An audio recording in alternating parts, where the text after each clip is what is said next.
Hindi ho dahil sa impeachment yan. Walang problema ang impeachment. They don't have the numbers and they cannot impeach Vice President Inday Sara Duterte. Hindi ho yan dahil sa Constituent Assembly. They don't have the numbers at hindi nila kayang baguhin ang saligang batas.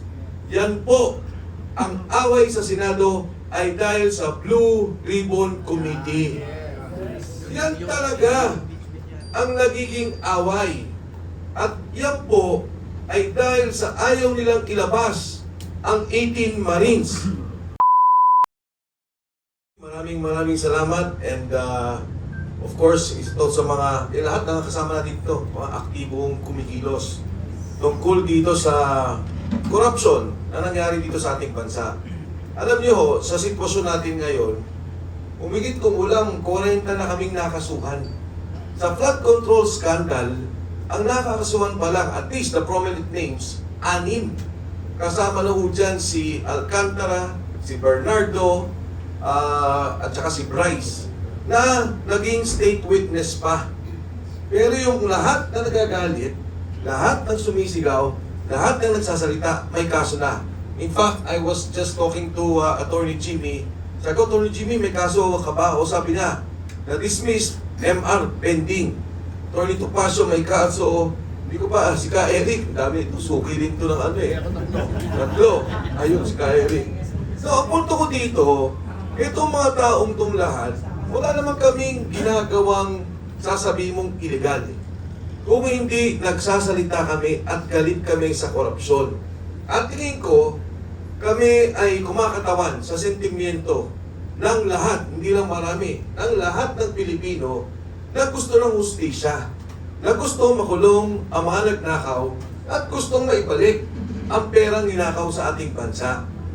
So kung titingnan po natin sa ngayon, grabe ang naging SWS survey. Tingnan nyo ho, minus 15 nationwide.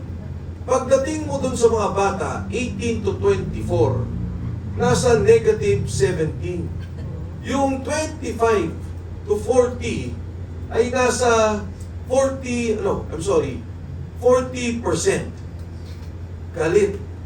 Pagdating, sabi nila, ay kayo lang mga galit, yung mga bobo, ang nagagalit sa gobyerno. Alam nyo, sa mga college graduates and those that have higher degrees, higher learning, nasa negative 37 ang galit. At pag tinignan nyo on a regional basis, negative 40 ho ang Mindanao, consistently. Galit ang Mindanao. Ang nakakagulat, humahabol ang Metro Manila. Negative 31% ang Metro Manila. Tinalo na ng Metro Manila ang Visayas. Bakit o ganito ang survey? Dahil galit ang tao. At yung galit na yan din o ang nagpapakita ng suporta sa Senado, sa 13 senators of the majority of the Senate today. Bakit?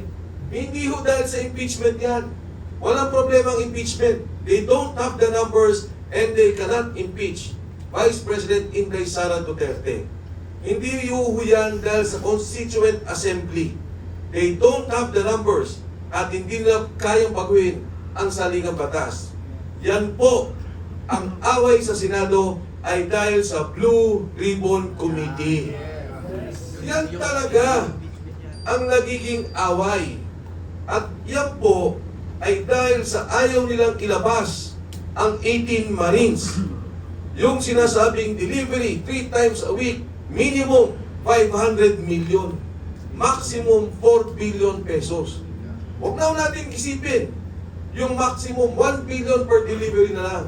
Sa isang buwan, 12 billion pesos ang nawawalang pondo ng ating at ninakaw sa kaban ng ating bansa. Ayaw ng Blue Ribbon Committee na magsalita at ipatawag si D.S. Bersamin, si Secretary Pangandaman, si Yusek Adrian Bersamin, Yusek Raigib Olaybar. Yan yung 8 billion na nanggaling mismo kay Senator Ping Lacson. Ang sabi niya, niloko daw ang presidente batay sa sulat ni Yusek Bernardo. At ang sabi niya, yung 8 billion nasa 4 na taon to. di pagsalitain natin, pakinggan natin kung anong sasabihin. Ayaw po nilang mapatawag si Mark Teksay at si Paul Estrada, dalawang assistant ni Saldico, na may ledger. Maganda po yung ledger na yun. Hindi lamang kung saan binigay, kundi kung saan nanggaling ang pondo. Ang sabi nga sa akin ni Saldico, during one of our conversations, nung nag-usap pa kami, Atty. Ferdy, ang sabi niya, alam mo, sabi niya, Idol, mas malaki pa nga doon sa mga road, yung safety road projects, ang bigayan. Yung netting, sabi niya, ang laki ng bigayan dyan. Ayaw nilang ipatawag si Manny Bodoan na dapat magsalita dahil sinabi siya yung humawak ng 30 billion na nag-ayos doon sa 100 billion na pondo na ibinigay ni Saldico. Ayaw po nilang marinig si Saldico. Pag si Saldico pinayagan ng Blue Ribbon na magsalita under Zoom, magiging opisyal lahat ng sasabihin niya tungkol sa pondo. At higit sa lahat, ayaw po nilang ipatawag si Speaker Martin Romualdez. Ngayong araw lang naglabas ng statement yung kanyang abogado, si Attorney Atienza. Ang sinasabi, wala daw silang relasyon sa budget, he is the Speaker of the House, there is no direct function governing the budget in terms of approval and execution.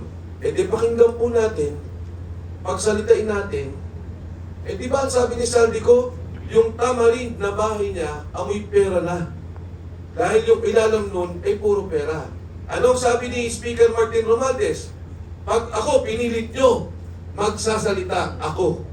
Di ba yung pala mo admission na may alam siya? Yun nga kung sila i-express sa Secretary Pangandaman, na magsalita si Saldico, biglang nag-resign. Yan ang ayaw nila sa Senado. Ang Blue Ribbon Committee hearing. Ngayon bakit natin tinutulungan ang majority group na sinasabi lang gusto natin ng virtual voting? Kasi naman kakasuhan nila. Sino-sino gusto nilang kasuhan? Jingoy Estrada, Chis Escudero, Joel Villanueva. May dalawang kaso pa kila Villar, pero ito yung tatlong pending for plunder. May dalawang kaso sa ICC, Senator De La Rosa and Senator Bongo. Kasi pagka umayag sa virtual voting, hindi nila makukuha ang liderato at matutuloy ang Blue Ribbon Committee hearing. Kahit na umaaresto yung limang yan, hindi nila ma-impeach si Vice President Inday Sara Duterte because they still need 16 votes. So no connection pag inaresto.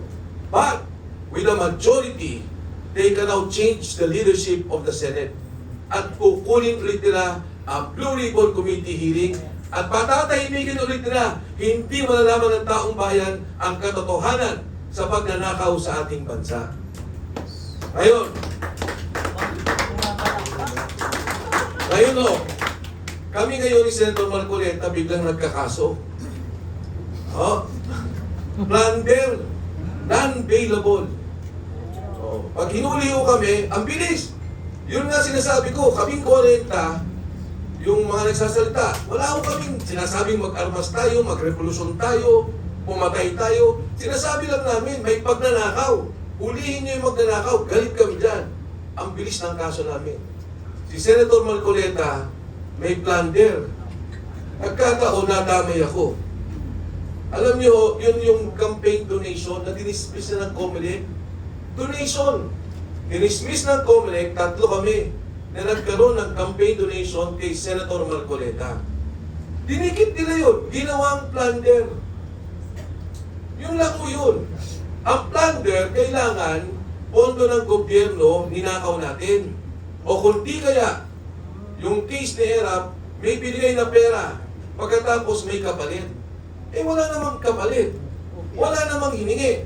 Nung ibinigay at tinulungan si Senator Marcoleta, ang standing niya sa survey, number 23. Hindi mo nga alam na mananalo si Senator Marcoleta. Ngayon, kinakaso kami at pinapabilis ang kaso. Ang sabi ko nga, kung may nagawa akong pagkakamali, kumain ako ng hopya, sa opisina ni Senator Marcoleta.